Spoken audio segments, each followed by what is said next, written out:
Donc le titre apparemment c'est les dernières merveilles de SharePoint Server 2016. Mais SharePoint est sorti il y a quand même 2 ans. Donc je ne sais pas quoi vous raconter. Donc j'ai essayé de faire quelque chose comme sa dernière version, comme sa dernière session, et comme on a quand même pas mal vu aujourd'hui. Je vais faire un petit sondage côté SharePoint, les nouveautés. Donc ça va être une session assez interactive. Mais avant ça, j'aimerais quand même présenter Localhost. N'essayez pas de dire le nom de famille. Hein. Il m'a fallu 4 ans, moi personnellement, pour le dire. Donc dites Gokan, c'est vachement sympa. J'ai ma propre boîte entrepreneur, consultant, MCT Regional Lead et MVP depuis 4 ans et je m'en vais vers la 5e année. Tout d'abord, il n'y a pas d'agenda parce que ça va être une session super interactive. Il y a quelques slides d'évangélisation d'Office 35. Selon Gartner, en 2016, 40% de personnes voudront travailler un petit peu partout. C'est un petit peu l'étude que Gartner a sortie pour Microsoft. 40% de la population souhaiterait travailler un petit peu partout. Non, c'est une blague, c'est une blague. Ah, les geeks, on les reconnaît bien. Hein. Les geeks, on les reconnaît bien. Deuxième petit point, les utilisateurs veulent travailler un petit peu partout, hein, que ce soit au déjeuner, que ce soit en réunion. Même pendant qu'on écoute une session, on est toujours occupé à lire des emails, hein, en train de taper des emails, en train de vérifier ce qui se passe. Et le troisième petit point que Gartner a sorti, c'est que vers la fin de 2015, 60% des personnes qui travaillent dans des grosses boîtes, en fait, vont travailler avec n'importe quel outil, n'importe quel device, n'importe quel écran. Donc ça, c'est les 3 cadrans qu'il faut vraiment retenir en tête. Et si on veut vraiment suivre cette technologie le jour d'aujourd'hui, ben, c'est le moment d'y aller. C'est le moment de suivre la technologie d'aujourd'hui. C'est un petit peu compliqué avec toutes les nouveautés qu'on avait avec Office 35, avec tout ce qui arrive. Et la seule plateforme en fait qui nous permet le jour d'aujourd'hui d'avoir tout ce qu'on veut, de suivre la technologie comme elle est, c'est Office 35. Il y a un slide que j'ai vu aujourd'hui qui me paraît super, qui récupère en fait Office 35 en une image. Et vu Patrick, je crois qu'il l'a même pas vu, donc ça fait plaisir. Donc c'est Martin Lagrand qui l'a partagé. C'est un petit peu le système d'Office 35, comment ça fonctionne, avec tous les stacks. Je ne vais pas détailler tous les stacks d'Office 35. Vous avez donc Flow, Visio, Dynamics 365, Project Online, tout ça dans MyAnalytics, tout ça regroupé avec les groupes. Ça, c'est l'avenir, ça, c'est le futur, pas là-dedans. Mais réfléchissez juste un moment. Il n'y a pas vraiment très très loin de ça, il y a quelques années, hein, qu'est-ce qu'on disait quand le business nous demandait « je veux un team site ou un petit projet ». Qu'est-ce qu'on disait? Utilise SharePoint. Quand il y avait un grand projet ou avec une grande équipe, qu'est-ce qu'on disait? Utilise SharePoint. Quand on disait « j'ai besoin d'un CRM », utilise SharePoint. Quand on veut un nouveau website, qu'est-ce qu'on disait? Utilise SharePoint. Quand on veut vraiment faire un training pour un développeur qui n'a jamais développé de sa vie, qu'est-ce qu'on disait? Pas de problème, fais du développement SharePoint, tu vas apprendre tout ce que tu veux. Même quand on avait faim, on disait peut-être que SharePoint, ça pouvait nous aider. Hein? Vous vous rappelez de cette personne-là? C'est le business, oh mais moi du SharePoint, tout sur SharePoint, je veux faire tout en SharePoint. Et SharePoint, ça va être le centre de toute l'organisation, tout le monde va vouloir utiliser SharePoint. Mais ça a foiré, ça n'a jamais... En fait, tout le monde a voulu faire ça, mais le jour d'aujourd'hui, en fait, le concept est très différent. Quand on pense, en fait, à l'IT, donc les administrateurs, les geeks, qu'est-ce qu'on pense? On pense, en fait, à SharePoint Server 2007, on attend 3 ans, on fait une migration, on part vers SharePoint Server 2010, on attend 3 ans, 2013, et si la société veut, on va vers Office 35. Mais le business, en fait, après SharePoint Server 2013, ben, ça a changé. On n'attend plus d'avoir la toute nouvelle version du produit, mais on va se diriger vers en fait des fonctionnalités qui nous intéressent. Donc moi, que ce soit SharePoint, que ce soit Exchange, que ce soit Skype, ça ne me fait rien, ni chaud ni froid. Mais moi, ce que je veux, c'est d'avoir des fonctionnalités comme YouTube, ou encore Stream, Video 965. Je veux la possibilité de chatter, ce qui est Skype. Je veux par exemple avoir du Slack, Dropbox ou OneDrive. Ça, c'est un petit peu la vision des choses. Ce gentil monsieur, que vous connaissez très certainement, l'a rajouté dans le Future of Me event, c'est Jeff Tepper. C'est un très bon ami à Patrick. Il se chatte tous les jours. Hein, Patrick? Tu lui passeras un bonjour de ma part. Et ce monsieur-là, il a clairement nettement expliqué en fait que SharePoint, c'était SharePoint Online et que SharePoint Online, c'était SharePoint. Et aujourd'hui, donc la session interactive, c'est, on va voir un petit peu les 20 mythes, les 20 nouveautés de SharePoint le jour d'aujourd'hui. La toute première question, est-ce qu'on peut dire que SharePoint est mort? Non. Oui, pardon, ça a été trop vite. 100% bullshit. SharePoint est encore là et va encore être là, et tant que le marché le demande, on en aura. Il y a un jour où j'ai posé la question à la product team en disant, mais écoute, est-ce qu'on aura encore des SharePoint qui vont venir? Et la réponse était très simple. Tant que le marché le demande, tant que SharePoint Server sera sur le marché pour vous. Donc au plus que nous on le demande, au plus qu'on en a. Et Microsoft est vraiment décidé à l'avoir. Deuxième petit point, c'est celui-là. Si je n'utilise pas les min roles, je ne peux pas utiliser SharePoint Server 2016. Qui connaît l'aspect des min roles? Voilà. Quasi tout le monde le connaît, donc c'est juste le fait de pouvoir dire, ben, je vais appliquer un rôle sur un serveur. Vous n'êtes pas obligé d'utiliser les min roles. C'est un grand mythe qui tourne un petit peu sur le marché, qu'on dit, ben voilà, SharePoint Server 2016, c'est des min roles, et sans min roles, vous ne pouvez pas.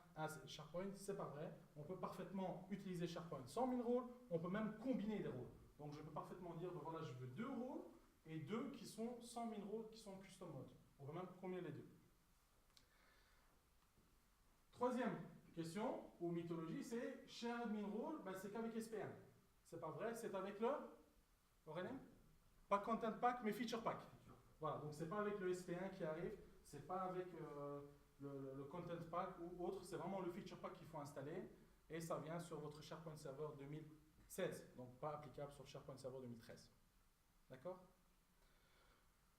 Le Feature Pack 1, il n'a pas que des min roles. Il y a aussi, par exemple, une des toutes nouvelles fonctionnalités, c'est d'avoir donc le manage metadata en hybride. On peut parfaitement donc avoir du metadata. Le master sera bien évidemment dans une idéologie de cloud first, mobile first, online. Et un duplicat sera fait en fait on-premise, on pourra utiliser les données d'on-premise également online. SharePoint Insights, est-ce qu'on les a? Qui connaît SharePoint Insights? Une personne? Ok, c'est en fait les analytiques qu'on pourrait avoir aujourd'hui sur les documents. Donc on pourrait parfaitement dire qui a vu quel document, qui a fait quoi sur quel document, combien de fois on a été téléchargé ce document, etc. etc. Attention, c'est encore en preview, c'est pas encore en JA. On pourrait parfaitement savoir, donc d'avoir de l'analytique sur SharePoint et SharePoint Online. Durable Links, encore une des nouveautés qui vient avec SharePoint Server. Qu'est-ce que c'est? Ben, c'est le fait de pouvoir avoir un document qu'on pourrait déplacer de side collection en side collection et que le lien ne soit pas cassé. Parce que le jour d'aujourd'hui, avec SharePoint Server 2013, quand on envoie un document avec un URL hardcodé, qu'on déplace le document, ben c'est mort. L'URL ne fonctionne plus. Aujourd'hui, avec SharePoint Server, on travaille avec des GUID. Et n'importe où on met le document, que ce soit dans une collection A, B, C ou D, SharePoint ne regarde pas ça, il regarde l'ID. Et tant que l'ID ne change pas, cela va fonctionner. Attention, c'est valable que pour les web applications. Dès qu'on sort d'application web, l'ID est encore cassé. Donc ça reste dans l'idéologie cloud first, mobile first, une seule application web, plusieurs collections de sites. Qui est développeur ici? Trouvez-vous un nouveau boulot. Vous n'êtes plus des développeurs SharePoint.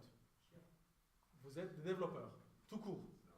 C'est fini d'écrire des solutions full trust. C'est fini d'écrire des solutions, même si ça me fait mal au cœur de lire parce que j'aimais trop les solutions full trust. Hein? Comme ça, je pourrais bien vous cracher dessus, mais malheureusement, c'est fini. Vous devenez tous des développeurs simples. Des développeurs web, comme on peut l'appeler. La question suivante qu'on pourrait se poser, mais qu'est-ce qui se passe? Mes solutions full trust que j'ai écrites en 2007, 2010, 2013, est-ce que je peux les garder en 2016? Oui. Microsoft est encore décidé, en fait, ils veulent garder, même si ça ne leur plaît pas du tout, les full trust solutions sont encore le jour d'aujourd'hui applicables sur SharePoint Server 2016. On peut encore parfaitement déployer des solutions full trust, des WSP comme on les appelle, sur SharePoint Server 2016. Microsoft va-t-il supporter des solutions full trust dans le cloud? Jamais de la vie. Donc si vous espérez avoir votre code à vous, quelque part, qui tourne dans le nuage, ben, oubliez, il n'y a pas moyen, c'est fini. Vous ne pouvez jamais avoir ça là-dedans. Une deuxième question, je me rappelle, quand j'ai commencé dans le monde de SharePoint il y a presque 7 ou 8 ans de ça, il y avait les solutions Full Trust. Ah, d'accord. Puis qu'est-ce qu'on a eu? Sandbox. Après Sandbox? Les addis. Après? SPFX. Les apps. Les addis sont devenus des apps. Ah, Wow, c'est une évolution. C'est une évolution. Et après, un graphe. Voilà, ça je ne vais même pas. Donc en fait, on voit, là, ça change et la question qu'on peut se dire, est-ce que les add-ins sont morts? Non. Les add-ins sont parfaitement encore utilisables aujourd'hui avec SharePoint Server 2016. Les providers au setup, on va presser les choses. Hein, il y a très peu de sociétés qui utilisent peut-être ça, mais c'est encore applicable. C'est encore parfaitement utilisable pour SharePoint Server. Est-ce que tout devient du JavaScript? Quand je vois l'application créée par Mohamed, oui, je dirais, mais pas vraiment encore. C'est le futur, c'est l'avenir, que ce soit TypeScript, JavaScript. C'est pas vraiment ça, mais ça va le devenir. Hein, quand on voit comment Microsoft s'acharne sur du TypeScript, sur JavaScript, j'ose dire que si vous êtes encore des développeurs full trust, ben c'est le moment ou jamais de switcher, de faire le back et d'aller vraiment sur du JavaScript. J'avais assisté à une session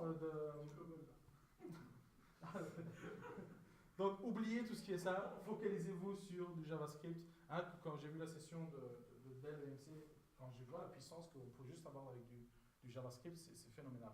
Comme tu as dit dans ta session, on ne peut même pas s'imaginer que JavaScript pouvait faire des sites vraiment très riches en graphisme. On peut le faire. Donc, ça, c'est l'avenir. Tu t'y mets quand? Moi, jamais. Je suis bien avec mes serveurs. Je suis bien avec moi. Le seul JavaScript que je sais faire, c'est appeler des fonctions. Après ça, je ne mettrai que je crois jamais. Ah, on a deux. Hein? Les expériences modernes, ça viendra aussi sur SharePoint On-Prem.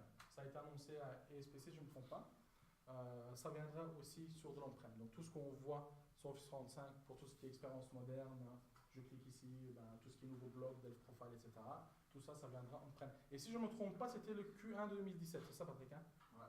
Q1 2017, ça viendra aussi. Une autre nouveauté qui va venir on-prem, c'est le framework. SharePoint Framework. Donc, je ne sais pas s'il y a une session framework dédiée aujourd'hui.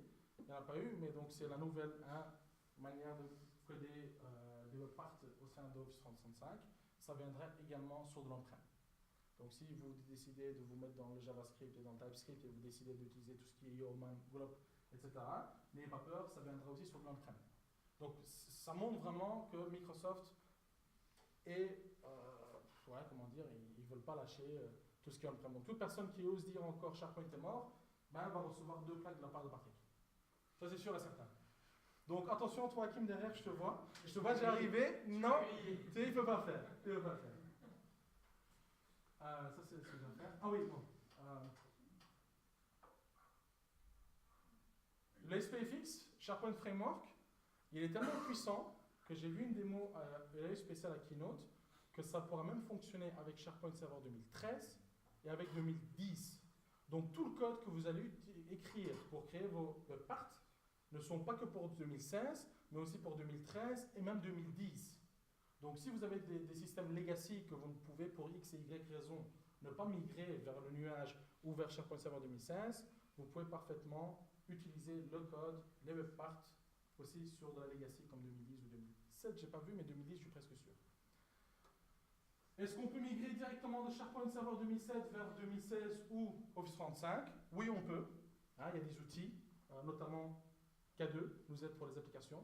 Je crois qu'il n'y a plus personne de K2, mais tu vois, je fais un slide dédié pour eux et ils ne sont pas là. C'est la folie quand même. Mais donc on peut, il n'y a pas de, je dois migrer 2007 vers 2010, 2010 vers 2013, 2013, 2016. Ça c'est le flux qu'on fait manuellement. Mais si vous avez des outils comme K2, on peut utiliser ça pour la migration. Je proposerai également ShareGate.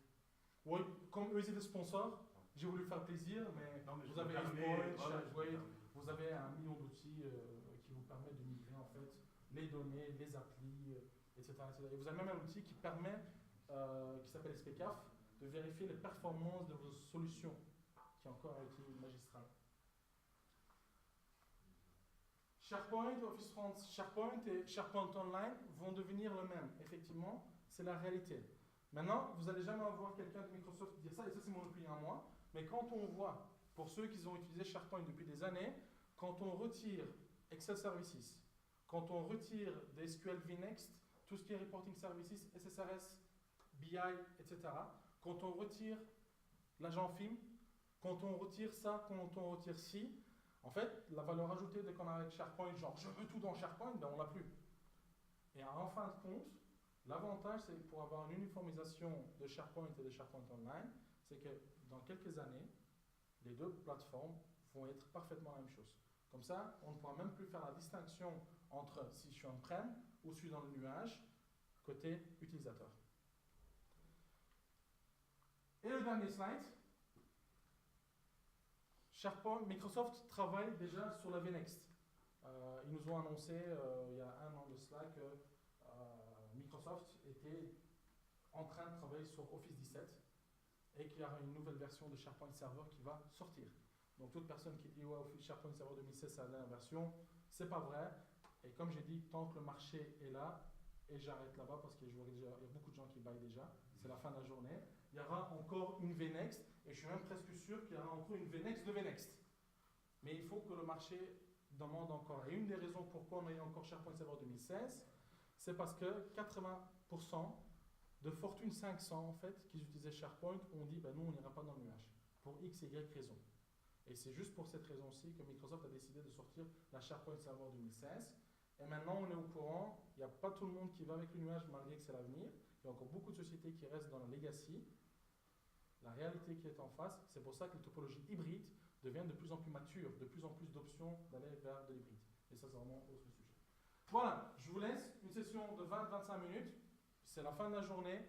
Un petit récap sur les nouveautés, les merveilles de SharePoint, ce que vous pouvez faire en hybride, etc. Je vous remercie et le SharePoint à très bientôt.